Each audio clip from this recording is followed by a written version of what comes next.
happening, everybody? Hello, hello, hello, hello. What's going on? Um, we're trying some new music today. I'm taking that music feedback seriously.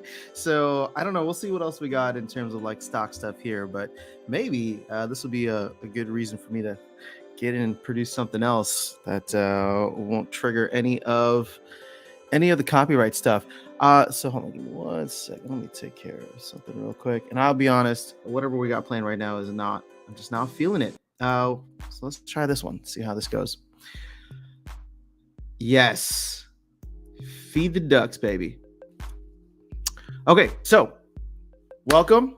Good morning, good afternoon, good evening. I am not sure with wherever you are in the world, but we got some green candles today. I mean, Bitcoin finally broke past 25K. In fact, I kind of want to see where things are at overall. Okay. Yeah, it's good. It's good to make sure things are all right. Verify you are human. I don't like that at all. Can we just try CoinGecko? Oh man, you're gonna make me go to CoinMarketCap, huh? All right, fine. See you later. This has a weird vibe to it, but I can dig it. It's not as like high energy, you know? But there we go. We shot past 25. That was a huge line of resistance since the beginning of the year. We have not been able to shoot past 25, but we did. And we're at 26 today, which means that Bitcoin is more than 50% up on the year. Year to date is a little insanity. Makes me wish I had bought the dip, bought the bottom. Actually, I don't know why I put quotes. I mean, it's a local bottom, that's for sure. But yeah, I like this. We're seeing lots of green. Even USDC is getting back to its peg or close to peg. So on the whole, I'm feeling pretty good crypto-wise. I don't know how you guys are feeling. Let's go over to Hive Engine and see how things are over there. While that reloads, let's go ahead and jump into the chat and see who we got hanging out this morning. Andrew Johnston, what is going on, man? You are always here, my friend, and you're always usually first. So I hope everything is going well with you and the family. What's going on, Venston? Virus is here. Virus, you sent me. I'm assuming you sent me something for the gift because I was just looking at that. So we're gonna talk a little bit more about that today because there is a game plan now for all of this for the next couple of weeks here. So we have less than a week from now. I think we're gonna do the redemption together with what's his name? Walking Keys. So I think we're going to do it on Walking Keys' channel. All right. And so they usually stream Monday nights. It's going to be his birthday. And I think we're going to do it on Monday night. So if you guys watch the NFT gaming and collectible stream, then you're probably already aware of that. But if you don't, it'll probably be Monday night. And I'll make a video to kind of post a little bit more about it. But, you know, I just want to be, I think it'd be fun for us to just all be together. I wanted to do it on this channel, but, you know, if I can let everybody here know that that's when we're going to do it, then we can all try to jump in together.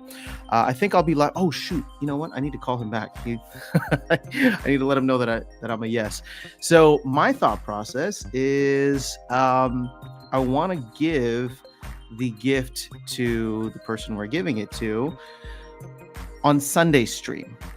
Ideally. So I think we're going to collect today.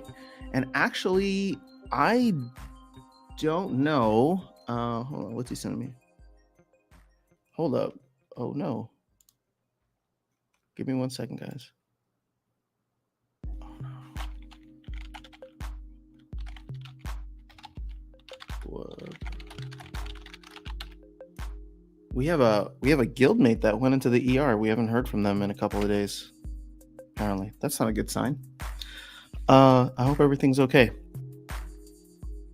All right, so let's see here. It's like a concert with the countdowns. We should definitely do more concert stuff. I do want to make this stream more fun, so we're gonna find ways. It's just been busy with the travel and stuff. But I definitely want. I have the disco lights ready, and I want to get hopefully a better background here. So we'll have some more crazy stuff this upcoming weekend. Hola, what's happening? International Travel Channel. It is good to see you. So I started Spot Grid Bot. What's a Spot Grid Bot 5 days ago? It worked out well. Luck was on my side. Oh, is this a trading bot? Gotcha. Eros SL, what's going on? Hello, Virus. You did okay. Awesome. Thank you, Virus. So here's the deal for the gift. I guess I'll be collecting today and throughout the rest of the week. I think the easiest thing to do is either DEC or Nightmare Packs. And we'll see how much we can compile. If we can get him another land plot, then we can. If not, I'll probably end up converting a lot of that DEC into Nightmare Packs, and we'll just give him a bunch of Nightmare Packs. And I think he would really love that. So if you're interested in, and I'll say this again later, but if you're interested in contributing something to Darkest Night's birthday fund, again, it's secret, so don't say anything. He doesn't watch these weekday streams, so he's a busy man. He's got a lot going on. Then feel free to send it over to the Aftersound YT account.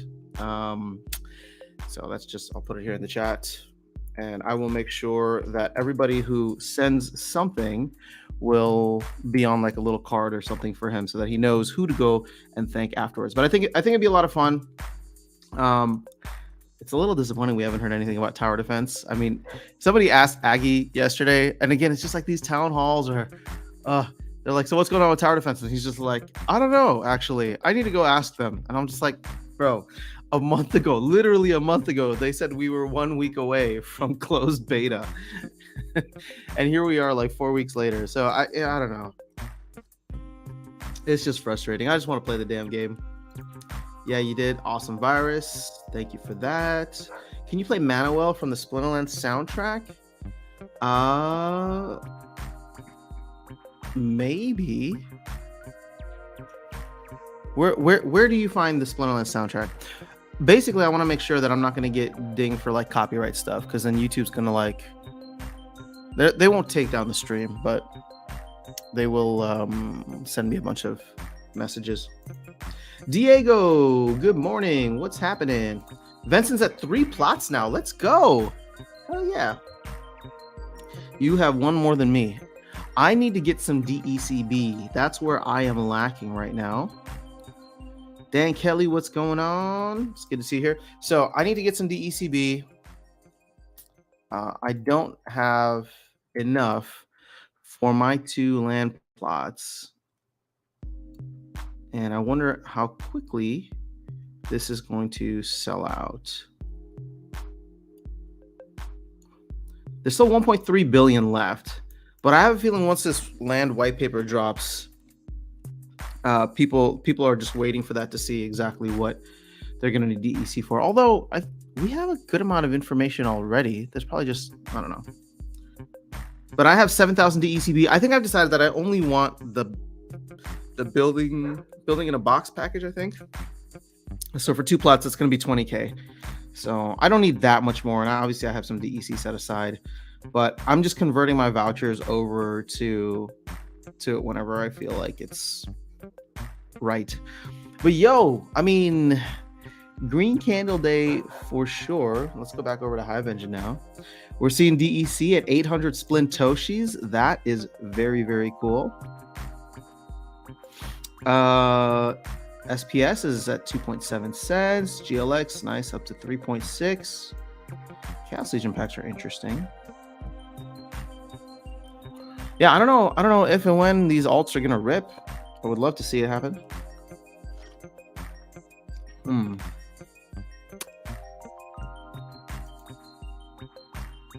26K.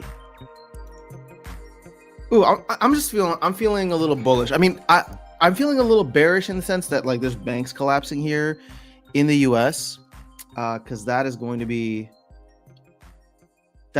tough. I don't know where that goes, but if the government ends up like coming through and bailing out some of these banks and printing money, then we are probably sitting in a pretty good position for risk on assets. Now, I don't know how risky everybody wants to get, but if they're putting more money out into the ecosystem, that's good for at least one coin. And that is the one and only BTC, right? This is your inflation hedge right here, 26K. But people love to get much more crazy on the risk curve, or much more on the deep end of the risk spectrum, we'll call it. And so once they see Bitcoin ripping, I would love to see SPS rip. I would love to see GLX rip. I got some nice bags. They're not big enough, but I would love to see them do X's. That would be fun. DEC getting closer to peg is phenomenal too. I'm still so bummed that the supply is not accurate. We've burned almost 200 million DEC through the DECB thing, I think. Whoops, that's not what I meant to do. Let's go back to volume. So I don't know, it's just frustrating. Dan Kelly, it's good to see you here. HL49, how are you doing? I'm doing good, thank you so much. How are you? Dan Kelly, I've been out of the loop on Splinterlands for the last 2 months.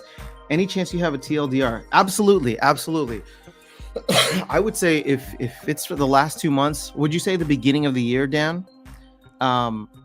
Because I would say that since the beginning of the year, or maybe even just like early January, so kind of around like where you're looking at, things have been quite phenomenal for the Splinterlands team. I've been super impressed with the amount of things that they have delivered. I've been super impressed with just a lot of stuff like that. They promised a lot of things. Like, actually, you know what? Let's do this and go. Let's go back to, I think I still have it open. Perfect. We got the roadmap here. Okay. So they dropped this the team dropped this mid-January-ish. So Dan's question, I've been out of the loop for Splinterlands the last 2 months. Any chance you have a TLDR? Okay, so I believe they dropped this halfway through the month, or like early mid-January, around then. And so I'm just looking at the roadmap. This is what they promised for Q1. I've said this before, but just to go over quickly for you, DEC batteries, we got season rentals, we got group editions by set, we got SPS validator nodes. Those are live internally. I don't know if we're going to get the SPS delegation, but we'll see. Land, they're like doing everything they can. It seems like all hands on deck, so we can't necessarily evaluate that yet, but it does seem like they're going to try and shoot to get this out within the next couple of weeks here for the end of March, probably on the March 28th release date or maintenance window. But we got Soulbound Reward cards. That was the end of January. We got the quarterly promo card coming up. That's going to be Vruz, and actually a second one, which is really exciting. And then ranked battles. We got new rule sets. We got the league rating point changes. That is actually, it took effect a couple weeks ago, but we're going to feel that effect at the end of this season. So you only drop down 2 levels now instead of 3. So if you can make it to the level 1 of like whatever level 1 of whatever you're at, like Diamond 1, Champion 1, Gold 1, you don't drop back down into the lower league anymore. You go from Diamond 1 down to Diamond 3. So you can essentially be, like, for me, like if I made it into Diamond 1 this morning. So now I am effectively a Diamond player because I'm going to drop down to Diamond 3. And as long as I don't lose out a bunch of games at the beginning of the season, I will stay in Diamond forever, which is kind of cool. That could be challenging. So we'll have to see if I actually like it, or if it's better for me to drop down to Gold more often, but I don't know. And then we got 3 rule sets per battle. So yeah, it's been quite a solid first quarter. I mean, obviously there's some things coming down to the wire here with Land and some of the promo cards, but these are going to get delivered even if it's not in March or by the end of Q1 specifically. I wouldn't doubt that we'll get them early April, just because there's such a huge focus for the team. So the only thing that is disappointing from a delivery standpoint is actually not on this roadmap, and technically not on the on like the Splinterlands team. It will be the tower defense, right? I think we've been expecting a tower defense beta since January, and right now they're cutting it down to the wire that we may not even get this in Q1, which I'm obviously not super happy about. But that's just because I want to play the tower defense game. But overall, they've done a phenomenal job. So DECB, in case you missed it, there's only 2 billion of them. There was a proposal passed. You can essentially like get a 20% discount or 20% bonus on your DEC, and you can buy them with vouchers or DEC. Now they're soulbound, so you can't do anything with them outside of Land and potentially guilds in the future. But yeah, those are the main things. I don't know if you have any other questions. I mean, Soulbound Reward cards, I think, have been a lot of fun. We're going to have to watch the print rates on these, but it's actually made claiming my dailies quite a fun experience, rather than just like opening a chest and getting a sub penny card. And then this group editions by set, I think, is going to be an underrated change because I'm looking into setting up more competitions and tournaments. So yeah, and then season rentals. I love season rentals. It's actually made my, like, whenever I've played a ton on my main account, I actually like going in and playing on my alts now, and I'm doing that at the nifty kind of series to help onboard new players, where it's just like, oh, I can go rent for the season. It's relatively cheap in the lower level, so I'm having fun playing in like bronze and silver, and I can go in and rent like an entire deck for like 100 DEC a day, which has been fun. So yeah, lots of great things that have been happening on the Q1 roadmap. So I'm super impressed. Shout out to the team for all that they've done. They're going into their planning sessions this week, actually maybe even tomorrow. And so we're going to get an updated kind of look at what Q2 they have planned. And we know some things are changing, right? There's no more guild alliances, but they're going to expand on guilds. We'll probably hear some more about the SPS validator stuff, but we'll see what they promise for Q2. And if the market continues to rip and we're doing well, I wonder if the team will get into a place where they can start bringing back some folks. They can start bringing back some folks that were, unfortunately let go at the end of last year, or bring on new people to help, expand the game even further. So that'd be really awesome. If we can go into Q2 and everything is feeling good, Splinterlands in its little bubble is just kind of like, asset prices start rising. And we start feeling the crunch on DEC. We start feeling the crunch on card supply. They can get SPS, not SPS, but like land 1.5 out, right, with monster staking and DEC staking and all that. Again, I don't think that's going to happen until the end of Q2. But even still, I think it'll be, Q2 should still be fun. I'm hoping that we get guild stuff early on. And then, we'll see. But yeah, shout out to the team. This is exciting. I'm really excited for the second half of March, especially after they come out of planning, and we get a good idea of what we can expect in Q2, and then obviously this kind of blitz of a finish in Q1 with 2 promo cards and land and surveying and all that. So exciting times ahead, guys. I feel like. And I don't want to oversell it, because that tends to happen a lot, and then something happens and things get delayed. But I do feel confident that we're going to get most of the stuff within the next couple of weeks, maybe the next 3 weeks, maybe the next month. Obviously, if it dips into April a little bit, but yeah, exciting times ahead. And yes, a lot has happened. Can I run it on a node yet?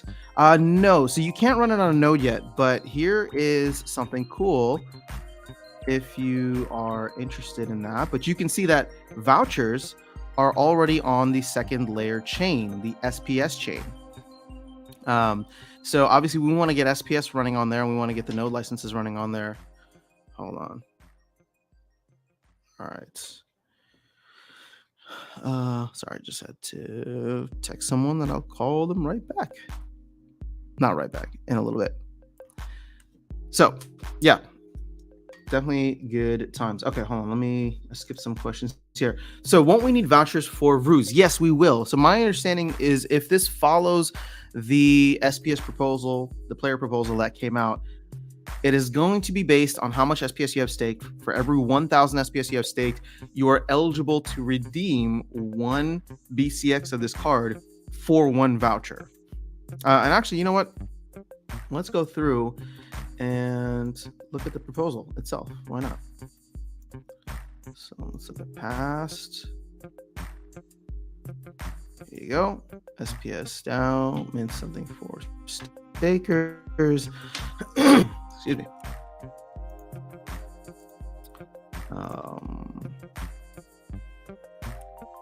To spend 1 voucher for 1 BCX of this card. As an example, someone with 10,000 SPS staked would be allowed to spend 10 vouchers and purchase. Yep. Okay. So 1,000 for every 1,000 SPS. So for example, I'll let you know right now. And this is I believe it's been confirmed to be a common card. So you will need 400 BCX to max it out. You can see here that, I mean, even with, for me, like 192, I'd only be able to get 192 BCX, but I would need 192 vouchers. There wouldn't be an additional cost, hopefully, to that. It would just be for staking SPS, which could get really interesting because we're sitting at about 520 million SPS staked, which is more than half of what is liquid. More than half of what is circulating. We just recently crossed the 1 billion mark, which is great because we've been flirting with 1 billion for a while. So I'll be curious to see how much more we get. But the exciting thing here is with a 520, I think it's gonna be 520,627. Right, that's how many. If for all these staked, this is the max amount of BCX that can be printed. It's only 520,000. This is actually going to be quite a rare promo card. Sorry, that's not the best word because rare is another rarity, but it's going to be quite a scarce promo card. So you divide this by 400, max amount of BCX. There can only be 1,300 max copies of this card. So obviously we don't have the stats yet, so we don't really know how good it's going to be and at what level. But 520. 627 divided by 220. So at the gold level, even there could only be 2,300 maxed gold level copies. So this actually won't eat that many vouchers up. It's going to eat 520,000 vouchers, which 20,000 vouchers divided by 40,000. It's going to eat up 13 days worth of vouchers. So it's not like a huge amount. But anything that starts consuming voucher before. And then where are we at here with Rift Watchers? This thing is moving at a snail's pace. So, there's still 2 million vouchers that will need to be used up for Rift Watcher packs. Still 2 million packs remaining. Tower defense. I think only 374,000 out of 2 million packs. So there's like over 1.5 million packs still needed for tower defense. But I don't think anything's gonna happen with tower defense until the actual game is out. So the beta is gonna come out, people are gonna look at it and be like, oh, that's cool, and then they'll probably clean out. Actually, no, they may buy it, who knows. But until we get a beta, it's not real. It's not real. Get out of here.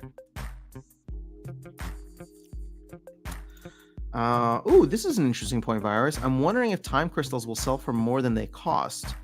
So the interesting thing with time crystals could be the fact that if you get them with the DEC benefit, DEC battery discount, essentially, then you'll probably be able to sell them on the secondary market. So that's not a bad idea.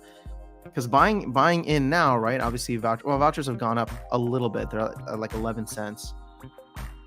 But if time crystals sell for more than that, it could be something in the secondary market. And you know what? They'll always have value. So, but I don't know if time crystals are going to be eligible to be used in phase 1.5 because we're not like building buildings yet. We're just like staking monsters. So, it'll be a little bit of a wait for that. But at the end of the day, it's like 10,000 DEC for like one batch, right, with a plot. So it's not too much. It's like $7-8 $8 right now.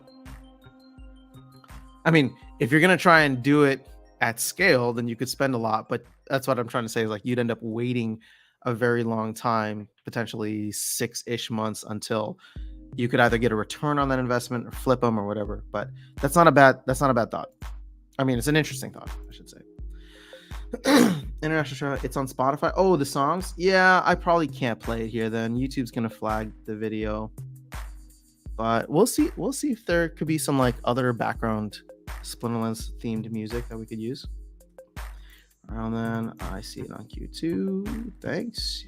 No problem, man. That was a fun kind of walk down memory lane. So Vincent asked about Ruse vouchers because you said you were burning them to DECB. You must have a ton of vouchers. No, I don't have a ton of vouchers, but I get a couple every day, and I do have Node licenses, so I don't know. I mean, I don't plan on going out to buy vouchers. I guess I'll put it that way. But I've been thinking about it.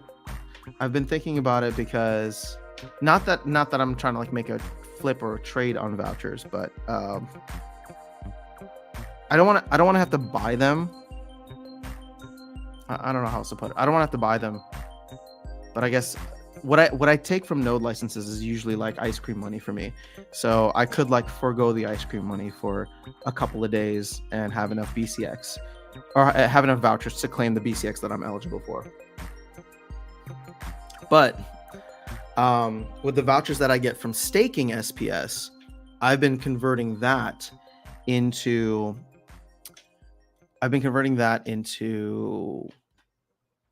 DECB. And you can see I only have 7,000 DECB. My minimum that I want is 20,000 DECB because I have two land plots and I want to survey both of them with the building in a box deal. I like the totem thing is cool, but I don't think I necessarily need it. Nor do I want to like pay for it right now. Just I don't think I'm going to be a major player with land. So I don't like production to me isn't going to be about like trying to outcompete other people. Production to me is going to be about just like managing it well and, you know, getting some cool value, being a part of it and getting value out of it and just being a part of the movement. But if I make any plays on land, it'll be after stuff is surveyed, and maybe I will try to like specialize, for example, like the team is saying, where, you know, if common land plots fall to, I don't know, $20 to $50, but like, let's say I'm the guy that's doing grain, for example, well, grain or wood or whatever it is. Maybe I'll just become the grain guy or the stone guy or whatever it is, right? And so I'll just start collecting common plots and like building out what I'm doing after I know what the value is, what the excuse me, the value proposition and you know, the ROI could potentially be on building that out as a business. Sorry guys, I was in Austin over the weekend for South by Southwest. It was a ton of fun, but you're just like in really loud places talking to people. So I'm like, my voice is shot. My ears are still like ringing. And so it just is what it is. So I'm going to sound like I'm going through puberty again with my voice cracking like this. All right, let's go. All right, so Virus, a couple things I wonder is how much SPS is staked in accounts with less than 1,000 and how many accounts just won't buy? That is actually a great question. I think we're probably going to get significantly less than the 520,000. So that's a good point, because how many bots have been playing, you know, and the long tail of this at scale that have, you know, probably way less than 1,000 SPS. But still, you know, we can look. Let's. Oh, here comes maintenance. Here comes maintenance. Here comes maintenance. Oh, why am I saying Christmas music? Oh, whoops. Let's go to top holders. And let's check out staked SPS. So, like, all of these players are going to be able to mint a good amount if they want to, right? So I don't know what the math is here, but just looking at, you know, the top 200, for example, that's going to be a significant amount. Like, for example, I mean, even if you go to the 200th guy here, B Carlon 639 or Lord Butterfly, this could be interesting, right? Because they have enough to print a max, or, you know, to reclaim a max amount, but because that's 400,000 SPS, right? So what could be interesting here is, are they going to print 36 more? Is Lord Butterfly going to print 37 more? 37 more. What is this? Revive Sociology. Are they going to print 39 more and then sell them on the secondary market? My guess actually is yes. And the reason is, if you can claim them for a voucher, and a voucher is going for 11 cents, I don't know how expensive this common, you know, this promo card is going to be, but you look at something like Salty Bear, and this is going to be way more scarce than Salty Bear. So, you know, there might be more value, right? You could probably sell a BCX for higher than the cost of a voucher right now. So I wouldn't be surprised if people are like loading up on vouchers in order to make sure. So maybe I should be loading up on vouchers. In fact, well, I would need to load up on SPS. I need to buy like 30K more SPS to ensure that I get a gold level one at 220,000. And then I guess anything above that, if I don't care about having something that's max level, I could sell them on the secondary market for a bit. But no, I'm not trying to talk about 30,000 SPS as if it's like nothing. I'm probably not going to be able to get 30,000 SPS just like that. Yeah, I started pumping my SPS stakes since the town hall yesterday. Nice. So I missed the town hall, the new reward card. Can I get more of them with vouchers? So State of Survival, this ruse guy is going to be based on the proposal that was given out. So there's going to be a snapshot taken. We don't know when, but hopefully within the next couple of weeks here before the end of the month. And when that snapshot is taken, it will be however much SPS you have staked. For every 1,000 SPS you have staked, you will be able to redeem for one voucher a single BCX. Now, this is a common promo card, so you will need 400 BCX to max it out. So, unless you have 400,000 SPS stake, you won't be eligible to claim a max copy for 400 vouchers. But, they will be sellable and tradable on the secondary market. So part of the strategy now is, like I'm telling you guys, for example, right? If I want at least a gold level copy, I can go out and buy 30,000 more SPS, or I can just save that, save that capital and buy the card, buy just like the 30 BCX that I would need, which is going to be significantly cheaper than going and trying to get SPS right now. But maybe, buying SPS right now under 3 cents, and then with all the changes that are happening, maybe that could be a great investment if Bitcoin starts ripping back up into the 30 and 40Ks. And we see the rest of the market follow. But this is not financial advice. I'm just laying out different avenues and possibilities. But, at the end of the day, it's always cheaper to just go and buy the cards individually if they have value and utility to you. But for example, let's just out of curiosity, 12, 6, all right, so 12, we'll just say 19, 26, 31, 37, 44. I mean, there's at least like 50 million in just the top 10.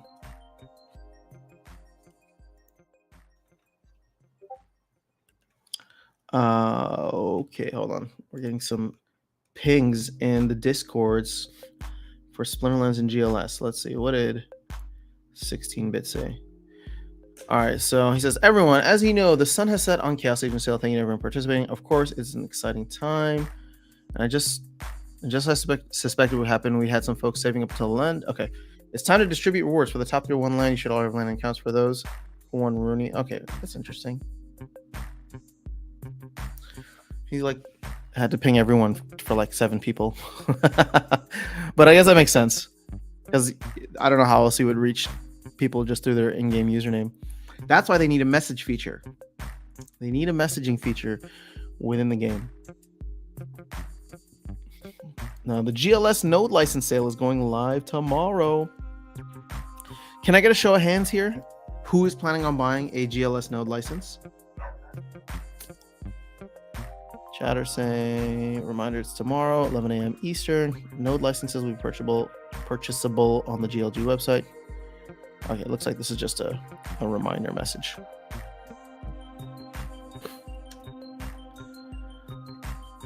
All right, let's see. Where are we at now? See, I feel like I'm back in bull market mode because I just keep refreshing the pages to see what else Bitcoin's going to do. But it's been fun. I mean, since the town hall, if you watch the town hall, it was like during the town hall that everything started ripping up. So it's been a solid, DEC's just been on a solid, nice grind up. We're not seeing that crazy volatility. Even when the market kind of, dropped down a bit. I mean, I guess we saw a little bit, but, ultimately there's just not going to be enough DEC. What's great is that we're going to have to burn some SPS in order for land to be utilized.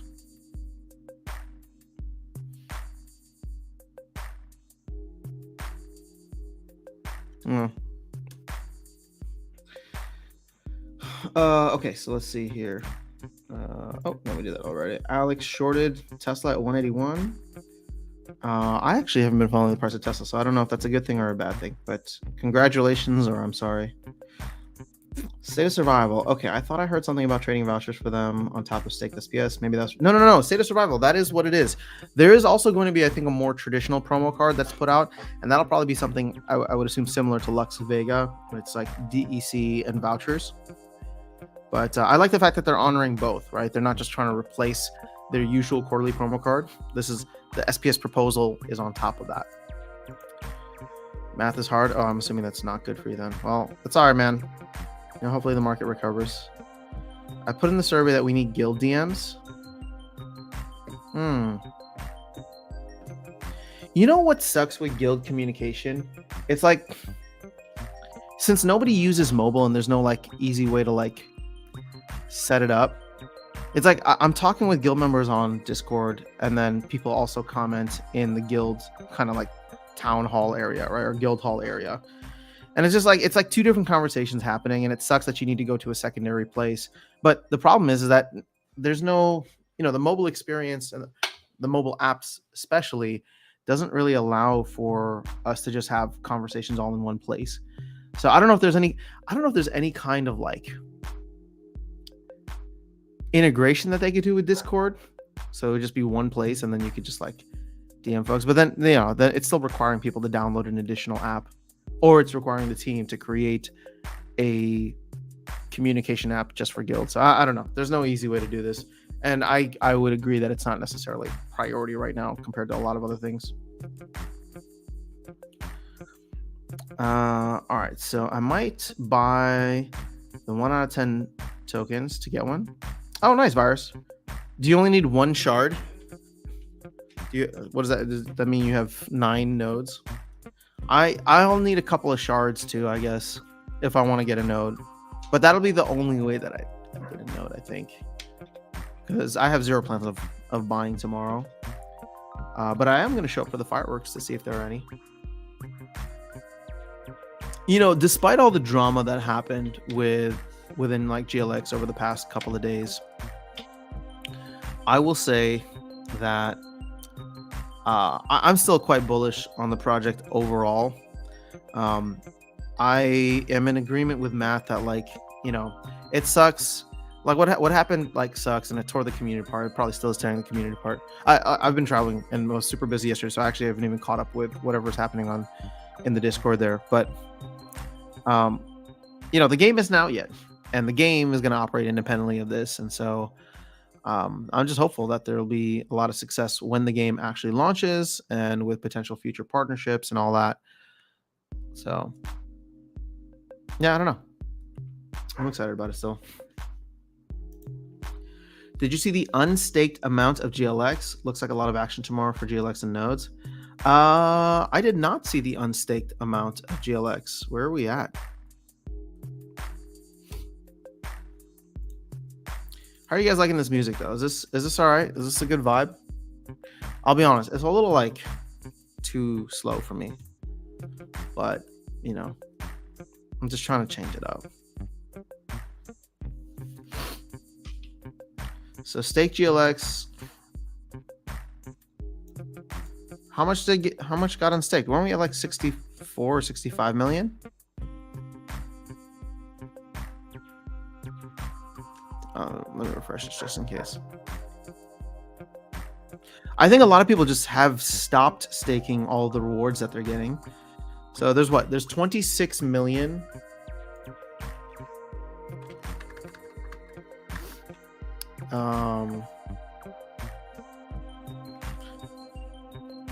Times 0.037. Oh, that's more than enough, dude. There's 962 that, like, if it's burned at this price, $962,000.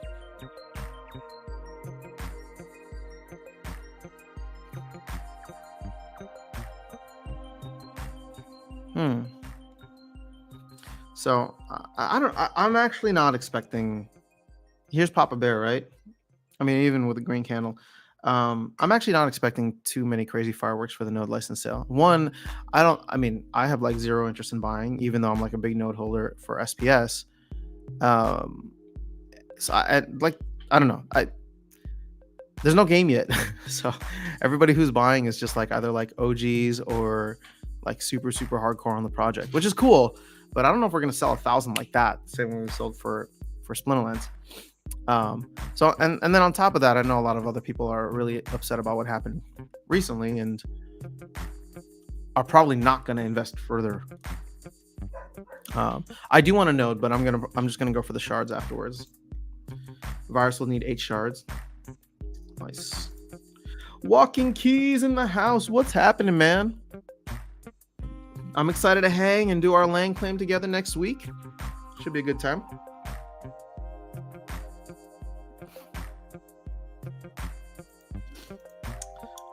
Need to log into GLG to see. Okay, let's do that. Also, what's up, Tails? Sorry, I don't think I said like hello to you. This is the white paper.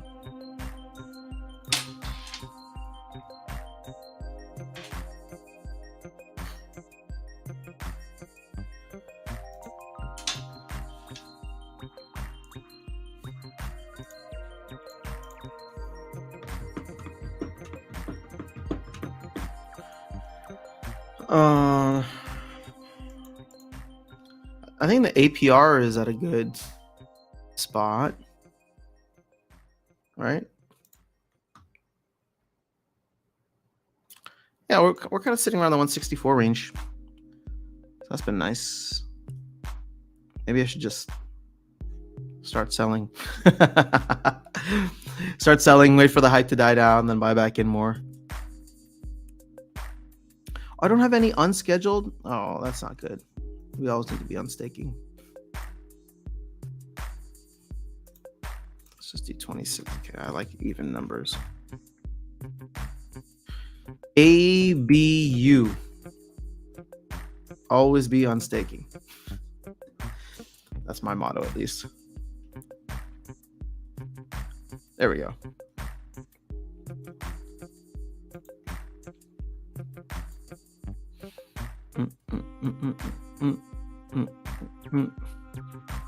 Music is perfect.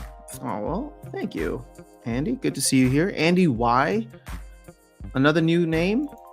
Welcome to the stream. Welcome to the channel, maybe. Vincent Wolf, regarding music, maybe collab with another Hiver. Raven is strong in that area if you need first place to look, and she makes copyright free music also. Ooh, all right. I'm always down to collaborate with, but with Hivers is pretty cool. I'm trying to integrate myself a little bit more with the Hive music community because there's a lot of really cool people there, really talented folks. Amon, I was waiting for land 1.5 white paper to be dropped at this town hall, but unfortunately it didn't happen. Yeah. It sounds like there's some like last minute stuff being worked on, but it'll be out sooner rather than later. I know it's just another thing to add to the list of stuff that's like been promised at a certain time and then isn't delivered. But there's no way that they're going to survey, like, you're going to get a land survey without all of that. So my guess is they're probably going to take some time, go through, like from what Nate was saying yesterday on the town hall. They're probably going to take their time this week. I think he was saying like creative is going back and forth with Matt. Matt's like, let's get this out, and like, don't stop, don't delay me. Let me get this thing out. But my guess would be that it'll come out sometime this week, and then Matt maybe on the town hall next week, so that people have like a couple days to read it. Then Matt gets on the town hall to discuss, the white paper, answer a bunch of questions about land next Monday. And then the update for surveying doesn't come out until the final week, right? And so that will give people like roughly a week and a half with a town hall and a week and a half to read it, and to have the town hall with Matt about a week before the actual release, so people can go through and start making decisions on what kind of things they want to do when it comes to actually surveying their land. So obviously the earlier we have it, the better, but I don't know where things are at right now. NFT Gaming Collectibles, what's up, man? Yeah, Monday night will be fun. I'm at work just lurking in the background. Awesome, dude. Well, thank you for stopping by. Appreciate that. Land 2030. Nah, we're gonna get land this year. It's exciting. It's exciting. We're gonna get some version of land. I don't think that there's any way. There's no way that land like Rebellion comes out before land 1.5. Right? So land 1.5, they're shooting for end of Q2, and I don't know if they would like push Rebellion until after land phase 2. That would be interesting. Because like let's say they do go for 1.5 in Q2 and then they try to go for land 2.0 in Q3, right? You know, they'll be working towards it. But I don't know, second half of the year could be interesting depending on how they flip-flop those. What's up, Dragon? Hi everyone, happy bull run. Let's go. Guys, I'm still exhausted today, if you can't tell. I'm like super hyped for like all the stuff that's happening, but I'm just so tired. I have not got enough sleep the last couple days. Last night was the first night that I got like a full 8 hours. And even then, like I woke up and I was like, oh man, I could sleep for another 10. Which is not good. I'm usually much better about sleep, but that's what happens when you travel. I'd rather be late with good function and clarity rather than pushing it out to meet an arbitrary deadline, especially with how long we've waited for so far. Yeah, I mean, I'm sure the team feels the same way about it. It's just we're so close that people are like, they just want it, and I don't disagree. But yeah, should be good. HC, what's happening? Yo, where are land plots going for right now, or what are land plots going for? $160. I don't know if that's a good deal or a bad deal.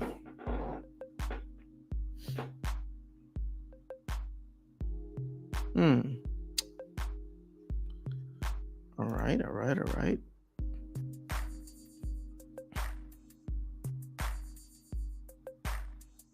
Is anybody still following Woo? I mean, I still have like assets in there, but I'm not planning on participating in the land sale. I'm just, you know, and nothing against Bookerman or the team. It's just I'm doing the same thing with with GLG, right? Like I'm just like until there's a game that's playable, I'm just gonna wait on the sidelines. Whether it's Hive or even other things, right? Like I'm only looking at games that has something playable, that has some kind of like addictive feedback loop, the same way that the Splinterlands trading card game does.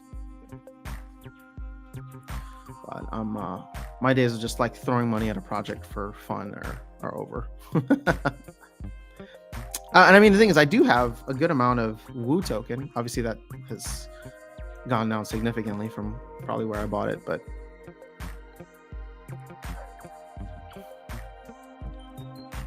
no. But check out Starbits. It's a clean 0. Somebody just brought up Rising Star. JB, what's happening? Hold on, I think it's time to exit Rising Star. I'm just treading water at this point. It's been disappointing. You know, I'm not gonna exit. I just click a button a couple times a day, so it's not terrible. I'm not selling my Starbits though, because I don't think I'd even get any value out of it, right? But you know, I guess it's just another casualty of tokenomics or lack thereof.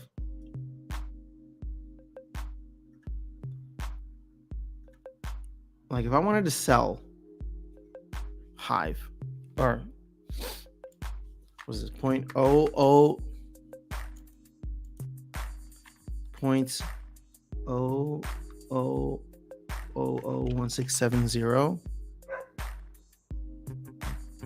times, how much is Hive now? Like 40 cents? Oh gee, that's like, this thing is worth nothing. Yeah, I mean, I don't know. Maybe it's time. But, you know, part of me is like, if the game can survive until the next bull run, again, I don't know what they could or couldn't do. I don't know what the tokenomics are for Starbits. Like, I don't know what like the supply is. I don't know what the print rate is, but I know this game has been abused to hell. So if you think the DEC overhang in Splinterlands was bad, I can't imagine what the Starbits overhang would be. You picked up 3 land plots for 115 on Thursday. Well done, Walking Keys. Walking Keys plays the flipping game very, very well. Duo Brada, it's useless. Sell Starbits used for playing only. Yeah, I guess I don't know. Maybe I should like start looking into going into the higher levels rather than just farming them at level 3 like I have been. But I guess I could go through and just start buying stuff for Starbits now. Nah, we'll see. I'm in a very like la-di-da mood, apparently.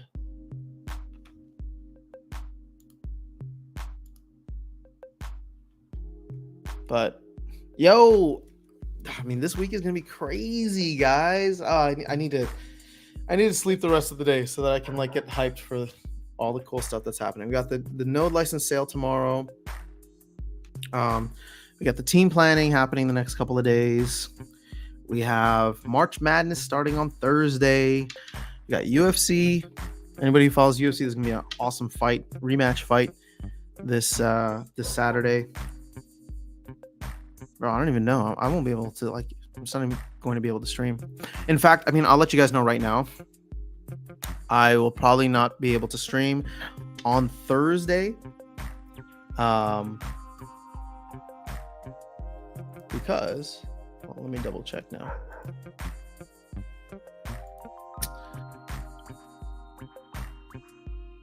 I don't know exactly what my role will be, but I think I'll be in part of the planning sessions for Splinterlands, so that could be kind of cool. Maybe they'll have some fun music projects that they're working on. So that's gonna be on Thursday morning. So I probably won't be able to stream. If I do, I don't know. We'll see. Because it's like, if I stream it, like that planning session's in the morning. No, there won't be any time because I'm like as soon as the game start, as soon as the March Madness games start, I'm gonna be glued to the TV. It's gonna be like World Cup for me. So yeah, I don't know. We'll see. Okay, can I be honest? I'm a little tired of this music. I'm not. I know some people are like feeling it, but I want to try something else. For some reason, I don't get tired of that other music. It's just got like a good vibe to it. It's driving. That's what it is. I think it's got that kick, 4 to the floor type of thing. We're gonna try this one. It's called Into Space.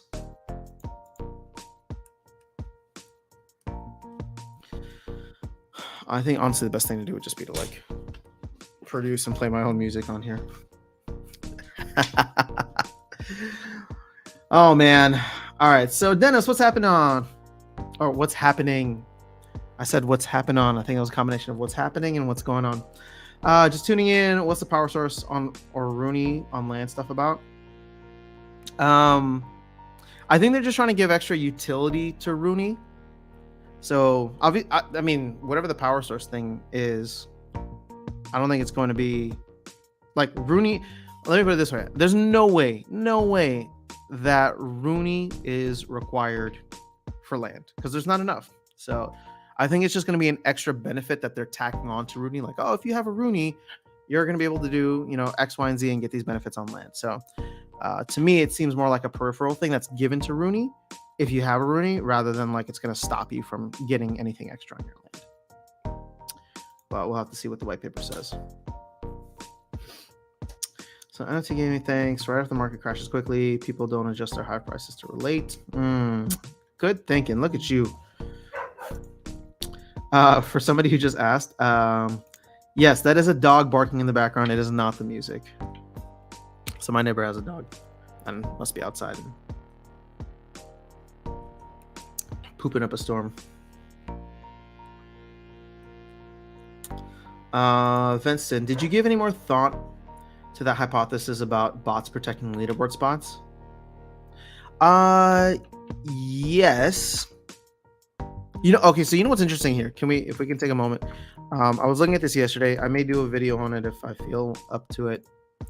But I'll share it here with you because I was looking at the dashboard yesterday. Now check this out.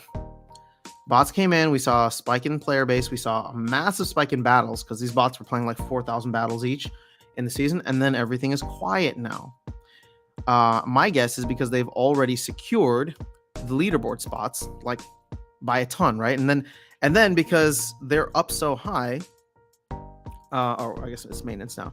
They're up so high, nobody can like play battles against them anyway, or like rank up because it's just going to take forever. So I don't know what kind of exploit it's going to be.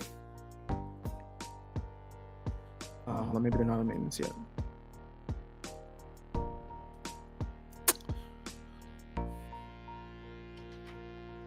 All right, well, I've been logged out. So, again, I don't know. I forgot how much DEC there is for maintenance, not for maintenance, for leaderboards in bronze. But if they take the top, 20, 30 spots, whatever it is, I guess that's a decent amount of DEC. Again, it's not like massive. Like, I don't think it's going to be like thousands of dollars worth of DEC that's paid on leaderboards. I think at the most, it's going to be like hundreds, right? If even that. So if that's the case, they just need to play a couple of battles a season. Sorry, not a couple of battles. They need to play a couple of days a season, just going ham on whatever kind of win trading they're doing to rank or rate up all the way there, and then they just get it. So it could be an easy exploit like that, which would kind of ruin the bronze experience for many folks. But I already think that bronze is a dead league anyway. Like nobody wants to stay in bronze longer than they have to. I mean, I'm staying in bronze for the nifty thing because like I don't like getting beat down on. But that's because I don't want to put. I'm trying to emulate like borrowing a gold deck, right? I think most people would probably level up into silver and then just play at the bottom of silver. But I'm giving it this season to see how that goes. I'm gonna take Virus's advice of like jumping up at the end of season.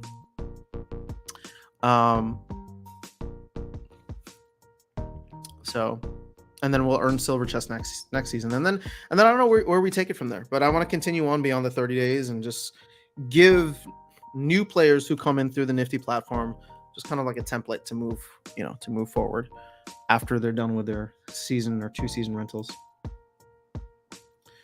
Ask Rune27 Darkest Night to do the stream for you on Thursday. I should. Well, Darkest Night probably can't. During the week, it's tough for him. Oh, speaking of which, we got a bigger crowd in here. And this might be the last live stream that I do before it actually happens. So for anybody who's interested in giving a birthday gift to Darkest Night, I'm collecting gifts on the Aftersound YT account. I cleared it out for most of the stuff.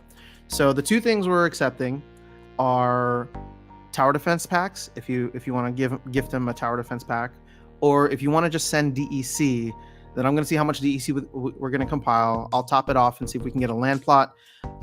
If land gets too expensive, then maybe I'll just go ape into a bunch of tower defense packs and we'll give it to him. And I'll make a little like digital card or something with everybody's usernames that sent a gift. And we'll be doing, I want to do this live on Sunday stream because he's already said that he's planned to be live with me. So that is the game plan for now.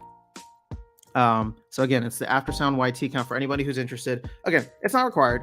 It's just if you want to, if you appreciate the insight and the commentary from Darkest Night, just trying to do something fun. I mean, I'm planning on getting him a gift anyway, just as a friend. But for people that want to jump in on that and make it more of a community thing, just trying to give you guys an opportunity to jump in. So it doesn't matter how much or how little it is, but just send it to the Aftersound YT account, DEC or tower defense packs, and I'll compile everything before Sunday stream. We'll have our usual Sunday morning stream here, and then we'll be able to give it to him live on stream. And the reason I think it's if we can get that land plot beforehand, or if we have enough for like a land plot, I know he's thinking about getting one more land plot. So if we do that before everybody everybody claims together on Monday night stream, which would be with Walking Keys and Gang, then it'll be good to give it to him before then. His birthday isn't until like later next week, but just trying to give him a little surprise ahead of time. So for anybody interested, that's all you got to do, or you're welcome to hop in. All right, so what would you recommend if going for all aspects of Splendid's assets like cards, SPS, DEC, land, and license? What should be the priority and what would be the approach? All right, I'll tell you right now, this is a flawed question from the beginning, not against you. I don't mean that personally, but the reason is because I don't know what your I don't know what your goals are. If you're looking at this as an investment, um, I've always said that cards are an inflationary asset. That doesn't mean you can't make money on them, but I just don't like inflationary asset. Sorry, they are an inflationary asset class. Cards individually are deflationary, right? Like they can only go down in supply from the amount that's printed initially. But I like cards for playing the game. So if you're a gamer, then I don't know why you would bother with licenses. I don't know why you would bother with SPS outside of having enough to play the game and get some benefits in game, right? Maybe for tournaments, maybe for the upcoming CP replacement. But otherwise, it's just like cards are how you play the game. Land you could buy now because land will be playable to a certain extent in the future. So from a gaming perspective, it's just like you don't need SPS outside of outside whatever it is for the minimums. You don't need DEC because DEC is just a transactional currency. You can get more of it if you need to. And you definitely don't need licenses because, again, what are licenses? I don't even like licenses are an investment, but at the same time, you're just trying to secure the network, right? So it's part of more like the crypto decentralization approach. So if that's your aim as a gamer, you can pretty much disregard those three. Just go for cards and just go for land. Just stuff that you like playing with. On the investor side, I think I already said like cards are an inflationary asset. I like SPS long term. I'm long SPS. I like nodes long term. But again, that doesn't help you with the game. And this is not financial advice because I don't know if SPS will ever go to the moon. If it does, I don't know when it's going to go to the moon. I'm not going to make any price targets. But it's a way to be like tangentially. It's a way to like tangentially have some kind of exposure to what the Splinterlands team is doing because they just have a great track record of providing value to their ecosystem, and they are very committed to providing a lot of value to SPS in the long run, right? And we've seen certain aspects of that with like the GLS platform that's popped up, where we're getting some airdrops from that just for staking SPS. But ultimately, like, I don't know what it's going to look like long term. I have a lot of confidence in what the team is trying to accomplish. I have a lot of confidence in the team themselves. I think, they're trying to build something cool. They're trying to build something new. They're going to stumble, and they've stumbled a lot along the way, but I don't think anything is out of like malintent or ill intent. I've gotten to know a lot of them personally, got to meet some of them at Splinterfest, and it's just like, we're all just people. We're all just people trying to build something cool. And I think the best part of this first quarter, and there's been a lot of great parts within the first quarter, but the best part to me was the fact that we were able to open up player proposals. And sure, a lot of them got voted down, and there's been a lot of drama back and forth. But for the first time, cool ideas have actually made their way and impact into the game from the community. I mean, look, we're going to get a promo card based on something that the community voted on. The community voted down an idea that the team had for these land potions, and I think we're going to get something even better. Land starter packages, right? Like that is direct correlation from the community being like, here is our voice. This is how we feel about it.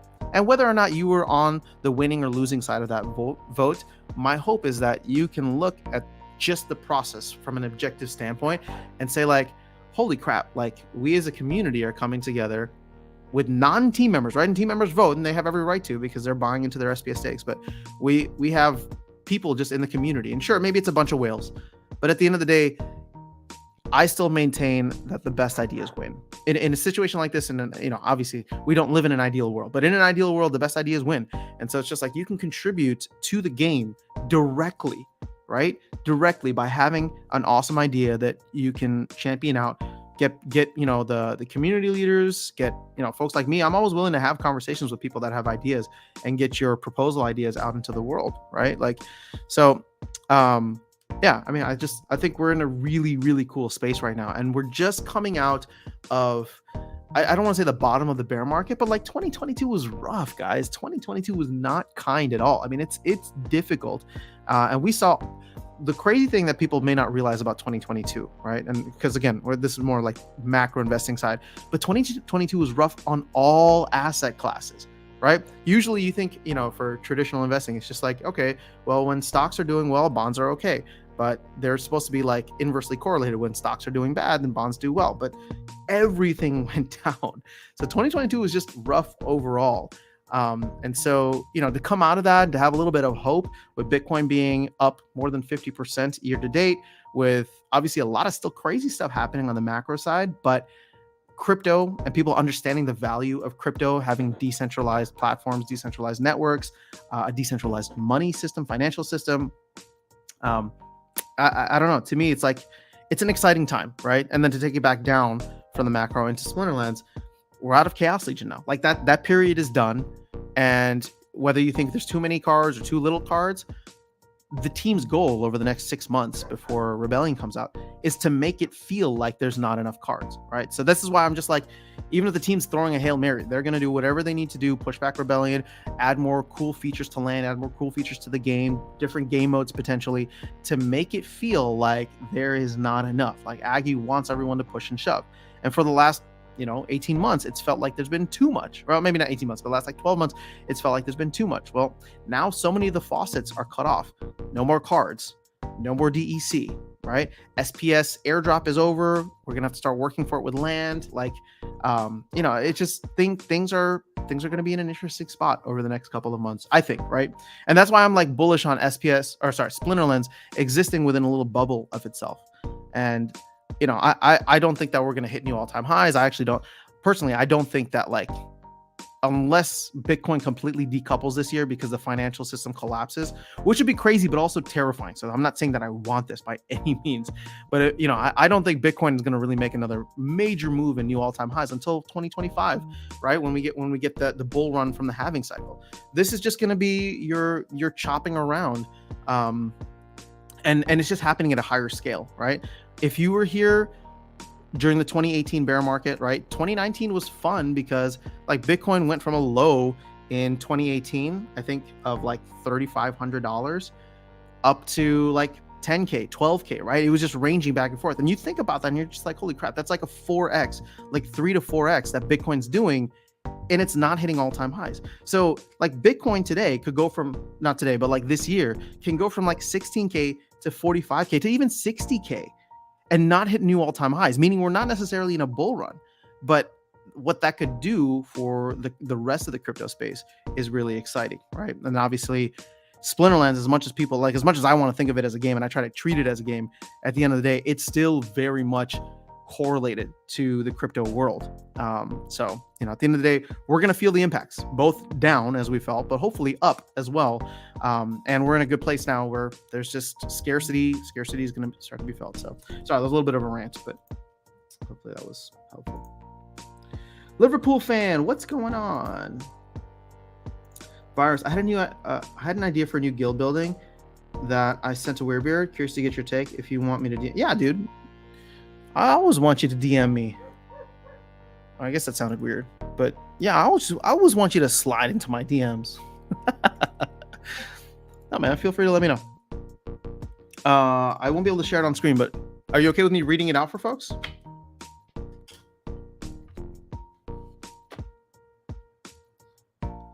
Actually, I'll read it. I have Discord open here, but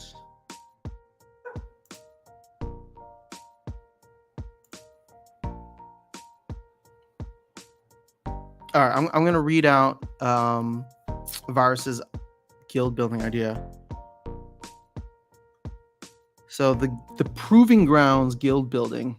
So the idea is to have a building where tournaments can be hosted within the guild. Oh, I love this already.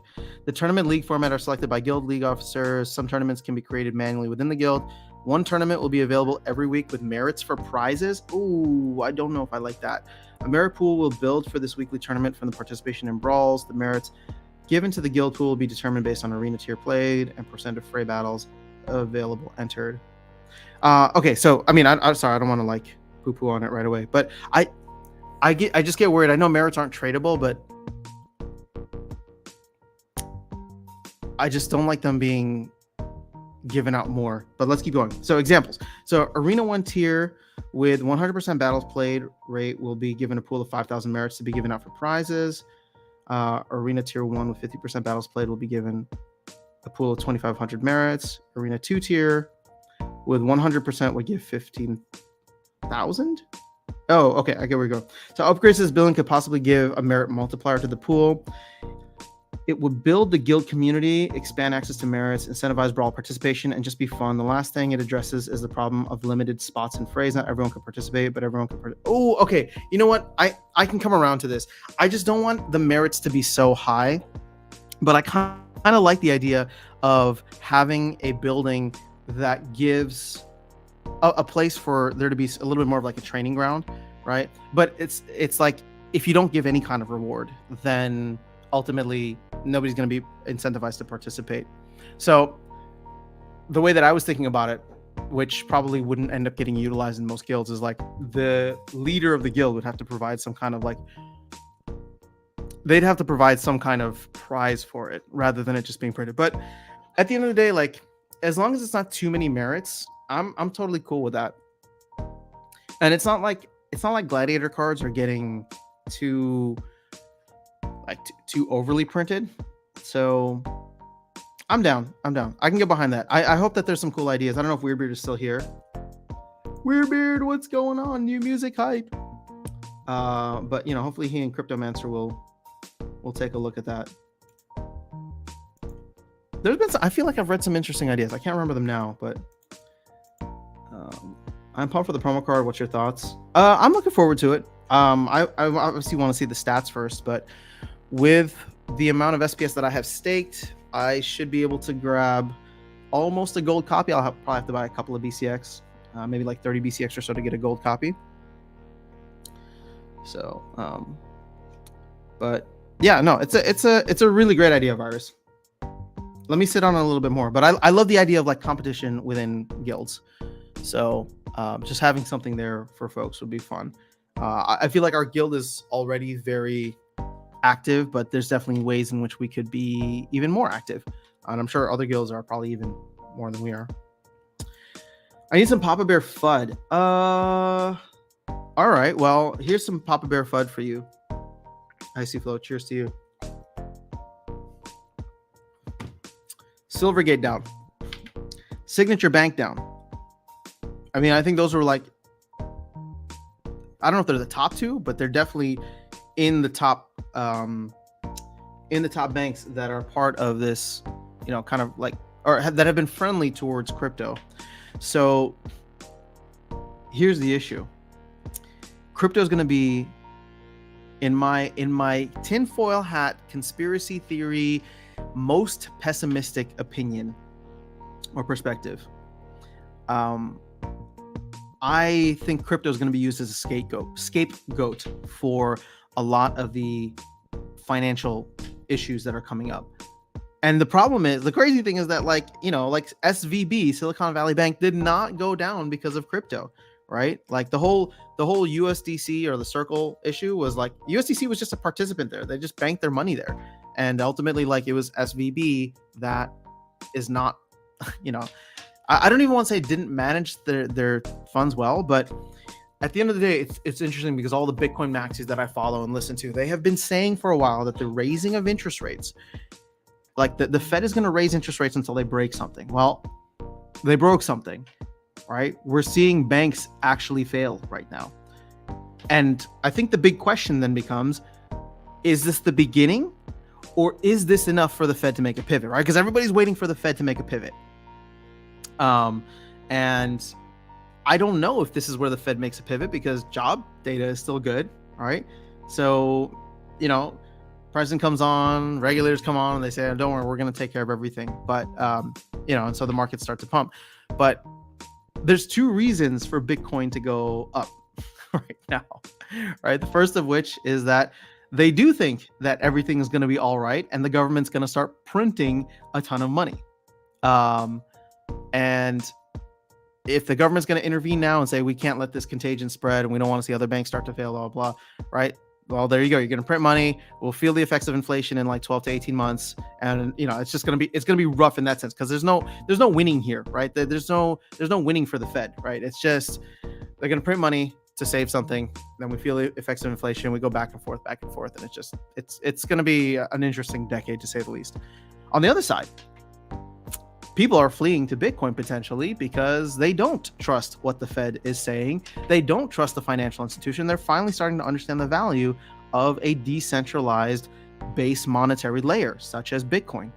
So in a way, like, it makes me so happy to see Bitcoin pumping, not because of number go up, actually. It makes me happy to see Bitcoin pumping because hopefully this is what you want. If there are issues, systemic issues in the the financial system, this is what Bitcoin was created for in 2009, right after the collapse of or after the Great Recession and the collapse of like the housing market and all that. Like that's the genesis of Bitcoin. That was the whole reason why it was created. It's because there's just too much funny stuff, shady stuff that happens within traditional markets, traditional finance. And Bitcoin was meant to be an exit to that. So it's like, oh, at the first sign of things hitting the fan, like in a serious way, right? In a serious way, Bitcoin pops. And I'm just like, oh my gosh, amazing. Doesn't matter what the price is, but people understand the value, right? Again, it doesn't matter what the number of what the price of Bitcoin is, but people understand the value that if you don't trust the financial system as it currently stands, here is your exit, right? Now you can look at the last 12 months or whatever it is, or 13 months, 15 months since like November of 2021. Bitcoin acted like every other asset class out there, right? Everything went down because they stopped printing money and they started increasing the interest rates, right? And so they're contracting the economy, squashing out all liquidity.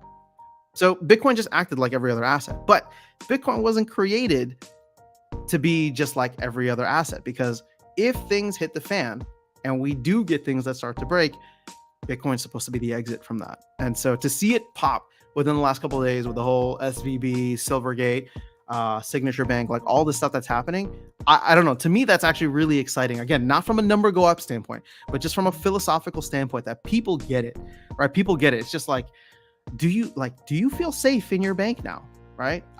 I'll be honest. Let me share something with you guys, right? Because like my parents are like into, they follow crypto because I follow crypto and I'm doing all this stuff with it now. But like, I was trying to explain this to them over the weekend, and I'm just like, there was a top 20 bank that just failed, right? Like, I don't know where you're keeping your cash, but do you feel comfortable in that bank, right? Do you know what type of investments that bank has made? Do you know what they've done with your deposits and the deposits of everyone? Is there a potential risk there? And would you rather hold your capital? And again, I wasn't trying to get them to go and buy Bitcoin, but it's just like, Bitcoin is one of the options, but maybe one of the other options is to check other potential areas of like investment, right? Or to get out of the banking system. So you can go into like real estate, maybe you find stocks, but a lot of the stuff is all connected. At the very least, what I was trying to tell them is just like, if your bank is not top 20, right? If your bank is not if your bank is not top 20, like, could it be at risk? You just had a top 20 bank fail.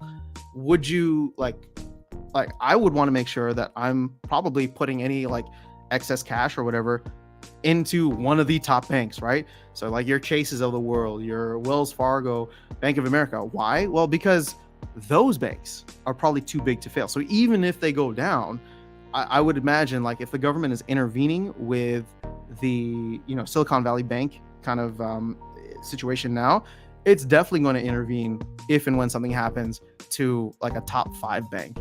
So again, this is not financial advice. I don't know. For me, it's like, I just want people to be aware of the risk and like what your options are. So like, obviously, I mean, I even have capital that's sitting in, not necessarily top 20 banks.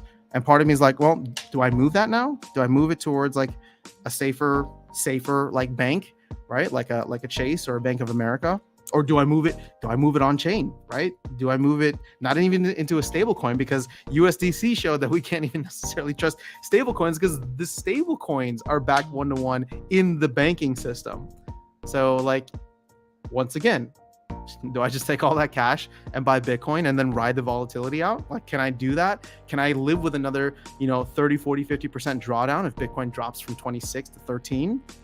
I don't know, but these are the thoughts that I'm having now as we go through this kind of financial, I don't want to call it a crisis, but a financial, situation that I don't think is going to be done, right? I don't think there's going to be any like major resolution. But if there is, then obviously markets go up, right? If the government can come in, the Fed can come in, plug the hole and be like, this won't happen again because we're going to print money or we're going to take certain actions, people get excited. So, all right, that was a little long-winded, but hopefully that gave you some, I don't know, that might have been bullish. I don't know if that was FUD, but we'll see. I see. Good morning, Liberty Guy. It is so good to see you here. NFT Gaming is in. All right, this is for the birthday gift. Yeah, I mentioned it before. I'll mention it again a little bit later, just in case there's new folks that come in. Aaron Kennedy, good morning. I see a bunch of legends in the chat. Dude, everybody here is a legend. Thanks for coming to spend your time with me. Levitate is dope, by the way. Oh, well, thank you so much. Yeah, yes, well, thank you. I appreciate it. More new music on the way soon. I'll finally have some time over the next couple. Oh, no, I won't. Because there'll be so many March Madness games. Dang. All right. Well, this weekend I won't be able to, but hopefully next week I'll set up another studio session, get some more new music coming out. What time is your Monday night stream? I'm thinking to claim my land too. Gank and Walking Keys live stream on Monday nights around like 8 p.m. Eastern. Or no, it's like 8 p.m. Central time for me. So I'm planning on claiming one of my plots with you guys as well. Let's go. Is this bullish music in the background? No, we can change it over to bullish music. Let's go with they got like dance pop here. Land claim Monday night. Yeah, I will make a video about this. Most likely will be on Walking Keys' stream. So we'll have some fun with that. SPLs go to the moon if they can attract new players and stop focusing on FOMO tactics, because new players keep missing too many boats. There are so many things to FOMO over. It just creates anxiety. That's interesting. Well, again, I also, it's weird. Human psychology is weird, Mike. I mean, I agree with you that I want them to attract new players and stop using FOMO tactics.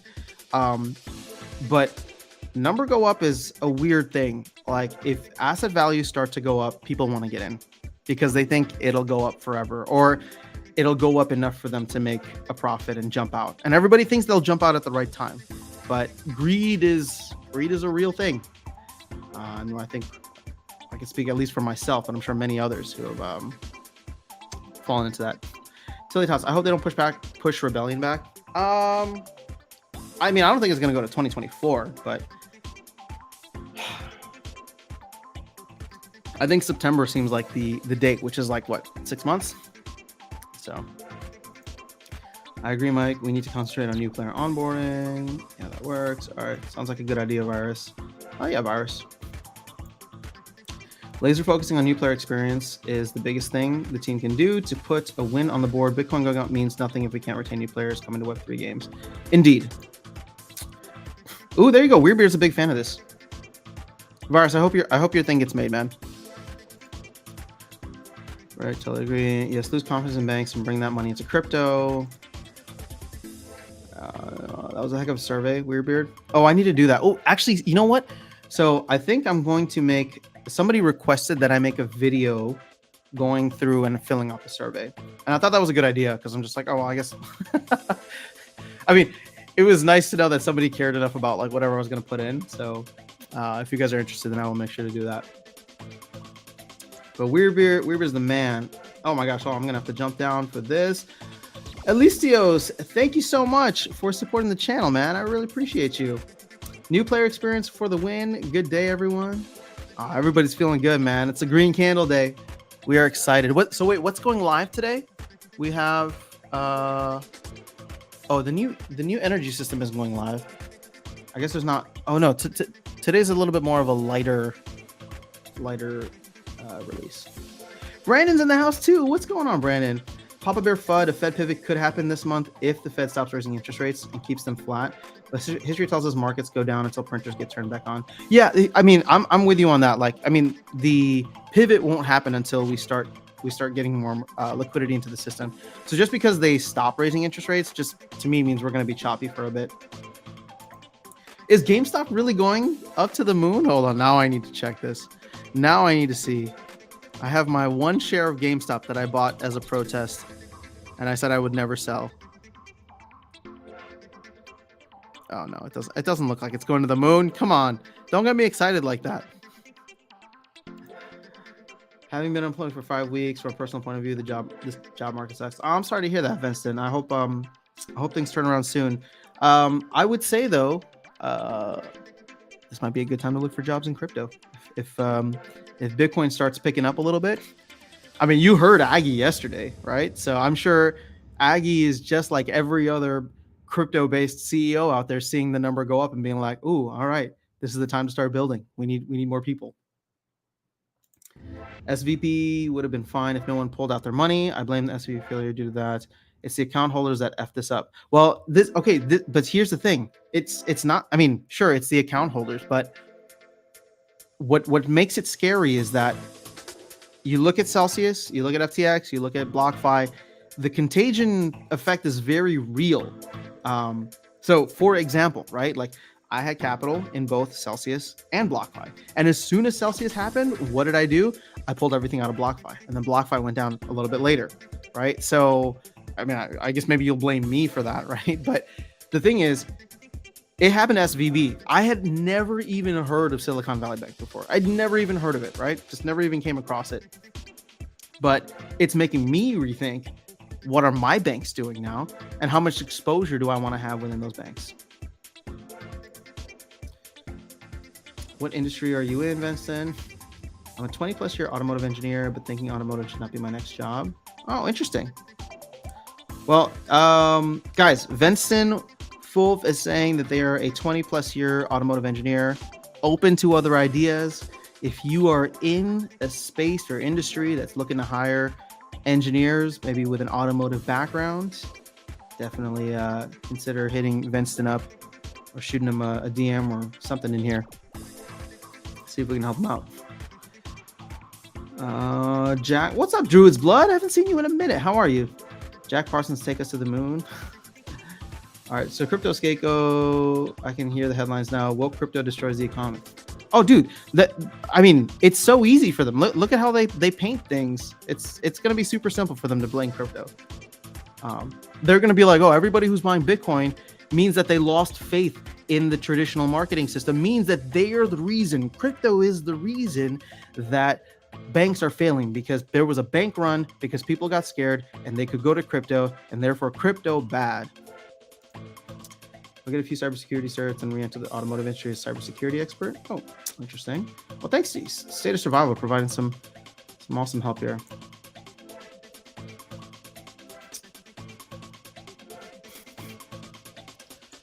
Yeah, Vincent. Well, actually, I don't. Only if you want to say. I'm curious where you're based, but I don't know. I'm in Texas now. I feel like energy stuff here is always off the chain. I don't work in energy, but I feel like energy is just, has always been and will always be a big part of like the economy. Doesn't matter if markets are up or down. Honestly, I was hoping to find a job in crypto, but I have no documented skills. Dude, just tell them that you are a Splinterlands player, and they'll be like, "Oh my god, that game! Come through." Liberty, until we dissolve central banks worldwide and lock these criminals up, start using our own currencies, especially private coins like Monero. I mean, it's funny, Liberty guy, because obviously I feel like you're on like one end of the spectrum, and I'm not saying that like it's a bad end of the spectrum. I'm just saying like I don't know, like I personally don't want to see the system collapse. I mean, not like in real time and happening overnight.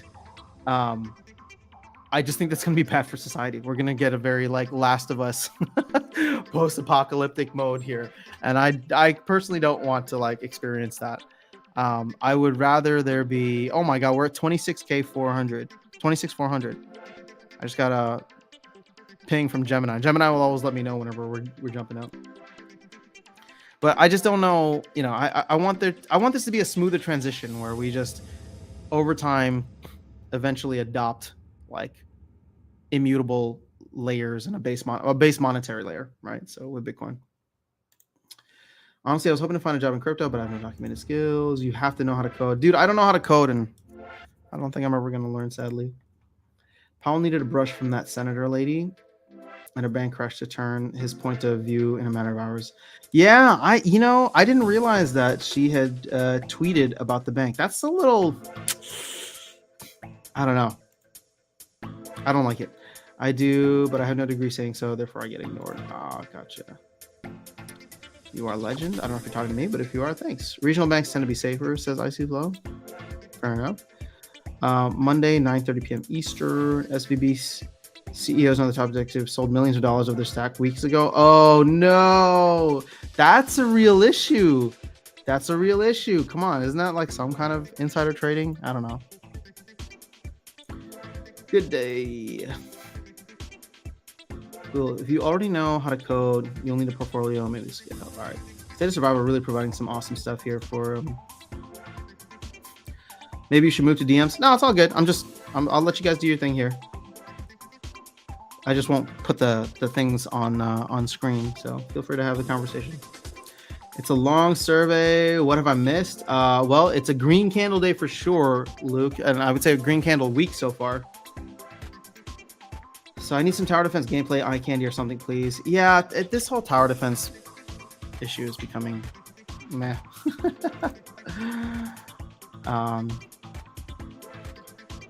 Landlord, always been a good investment. IRL, maybe it's true at land one of these days.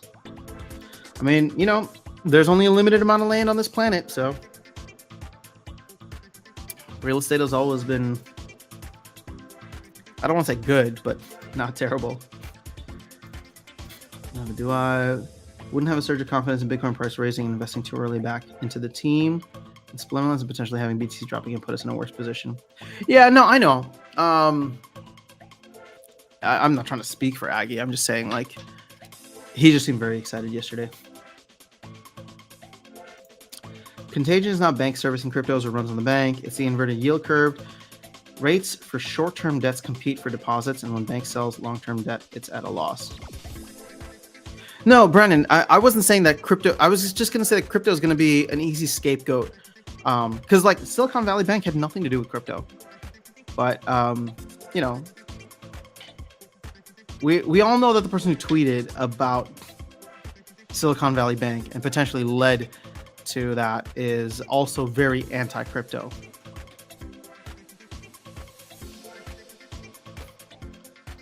All right. Good morning, Harris. What's going on?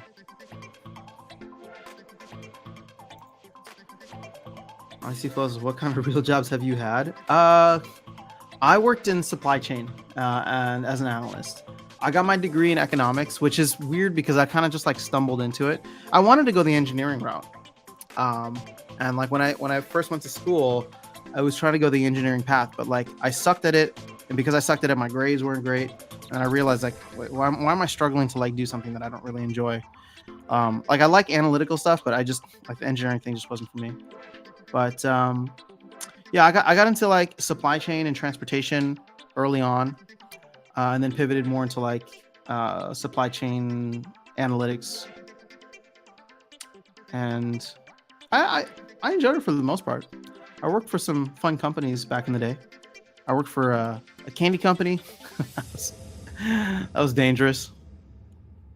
But yeah, it's fun because like I love playing with numbers. So I love being, I don't know what right brain, left brain, but like I love playing with numbers, but I also like being super creative, obviously. So it's like I would really enjoy both sides of the coin.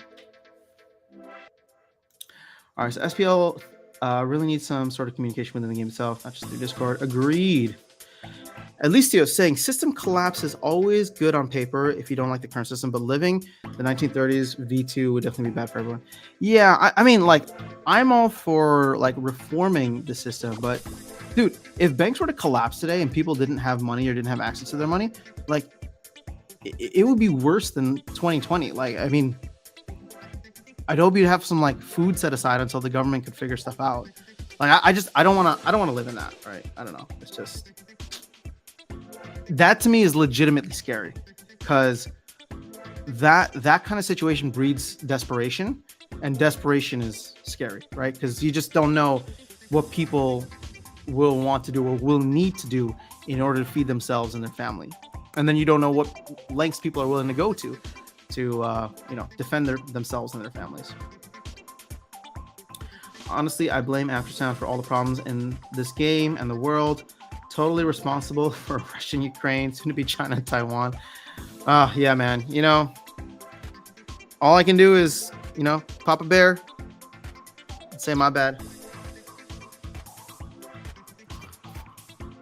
Aggie posted a tower defense video in map chat last night. Oh, he did. Thank you for the DM. I mean, but like we've seen videos. Is it anything new?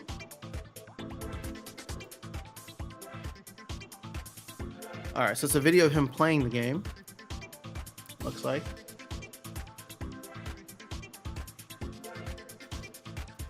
All right, you know what? Instead of me watching this here, we can show it on screen. I just need to change my sharing thing. Stop screen. Sorry, Virus. I should have done this for your thing earlier too, so people could read it.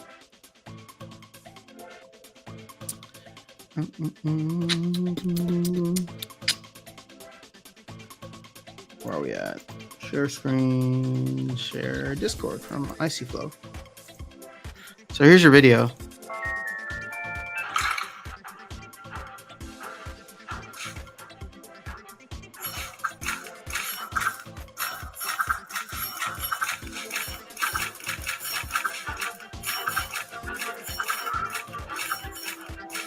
It looks pretty cool. I mean, it looks like a standard tower defense game, but I like it.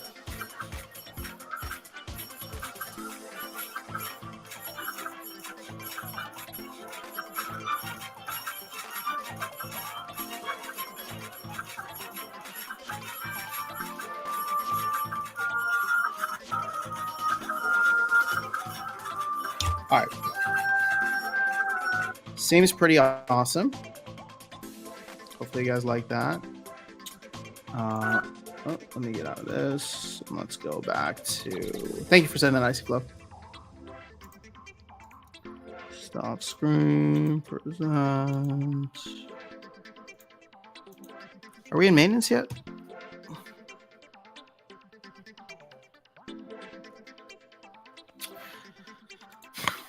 All right. Brandon, point about inverted yield curve contagion. Illness is not out of the system yet. Mid-sized and regional banks are at higher risk right now. Brandon, that's my fear too. Thank you for bringing the FUD. We should do a segment on here. We should do like a weekly stream with Papa Bear. Like, bring the FUD, everyone. Everyone bring your FUD today.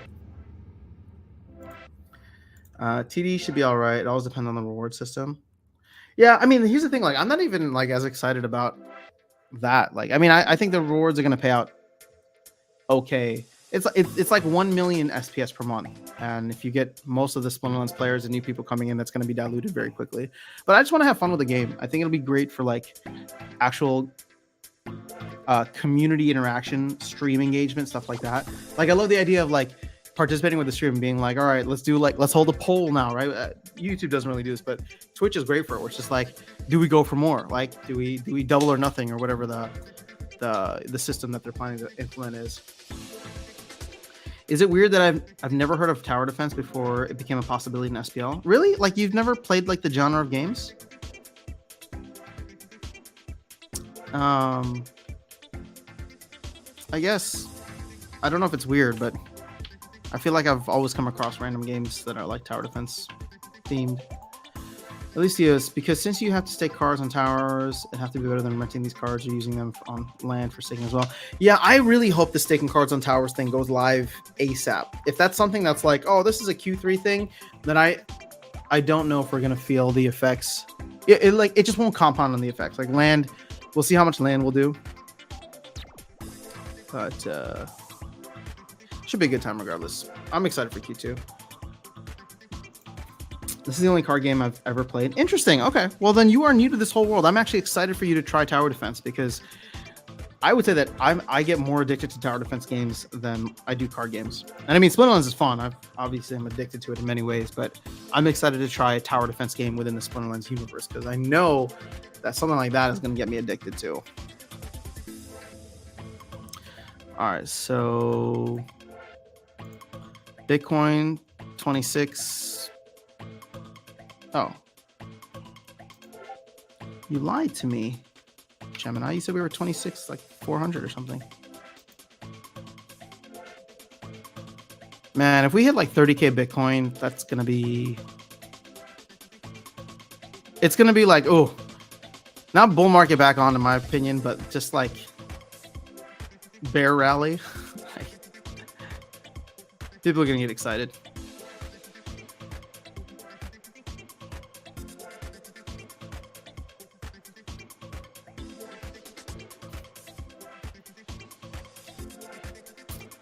I do want to check gaming coins if you guys will indulge me for a minute.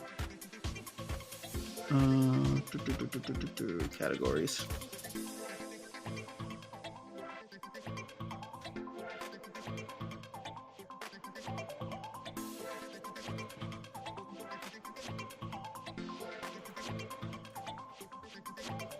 All right.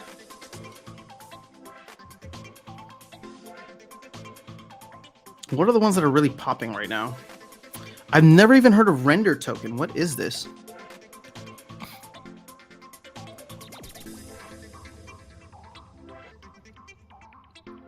Gala's up 15% on the 24. That's interesting. Steppin's up. Luvian's only up 7%. I haven't heard of so many of these.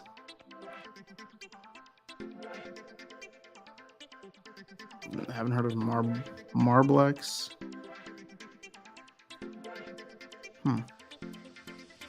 YGG up 10%.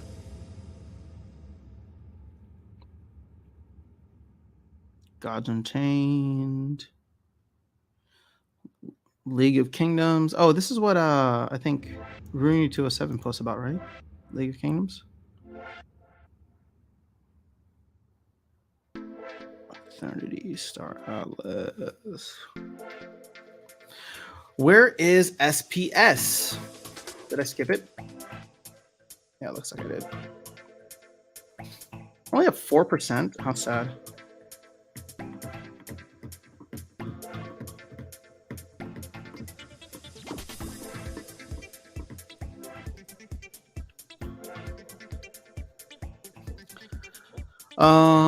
All right, so Elistios is saying, I love tower defense game, but let's be honest, it doesn't look revolutionary. So if reward don't make it sense, it'll die fast. But Elistios, I have a question for you. Do the rewards in Splinterlands, the card game, make sense?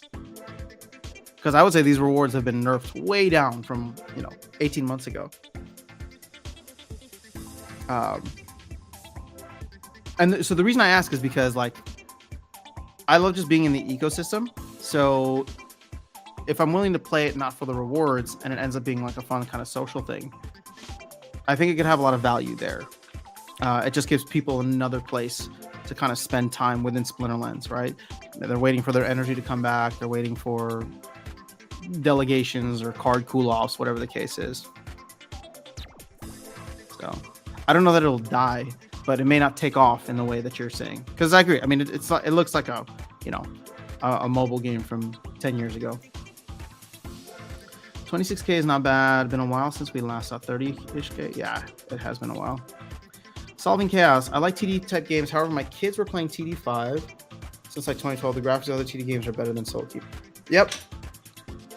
No doubt.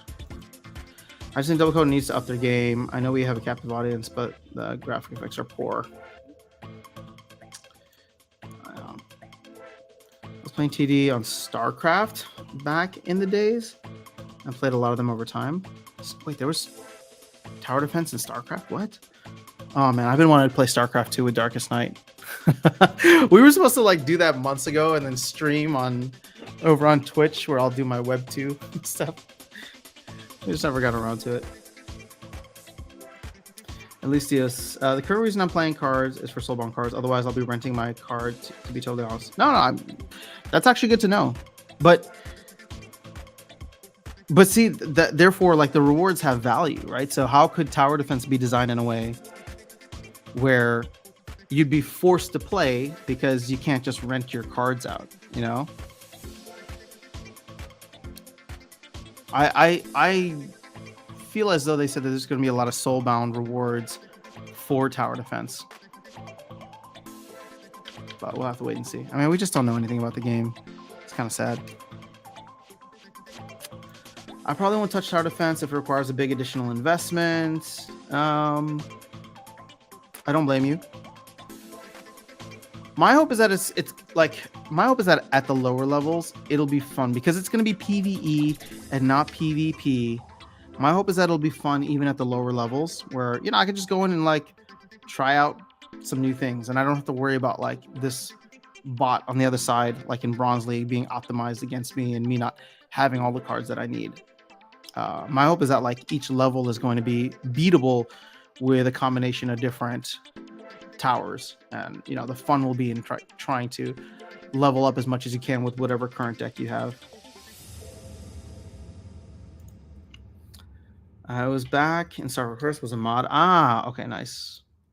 Also, Dota All Stars like today, Dota League of Legends. Very cool. Okay, everyone, got to get some work done.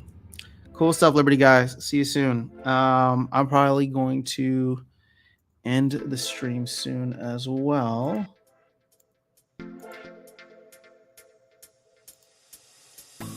Yeah, I gotta get running.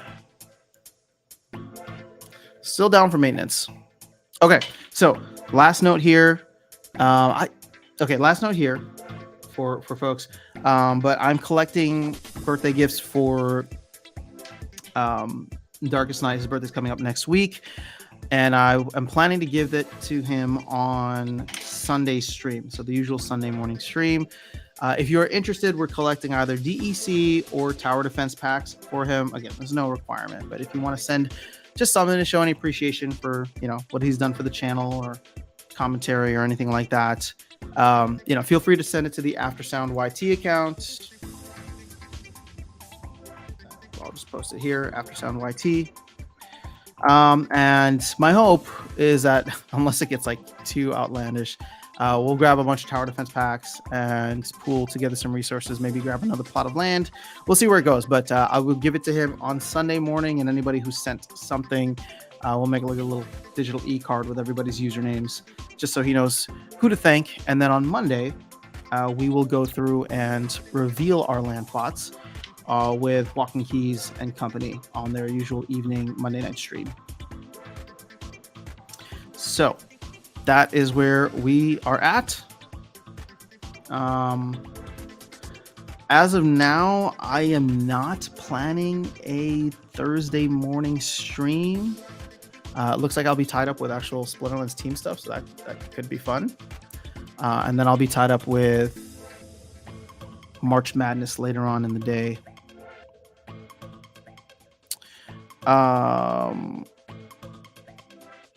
So yeah, I don't know. I do want to try and sneak another stream in. I don't know when that's going to be. It might be like off times, but I'll try to let people. I'll try to let people know ahead of time if we can do that. It's just I get crazy with the March Madness things.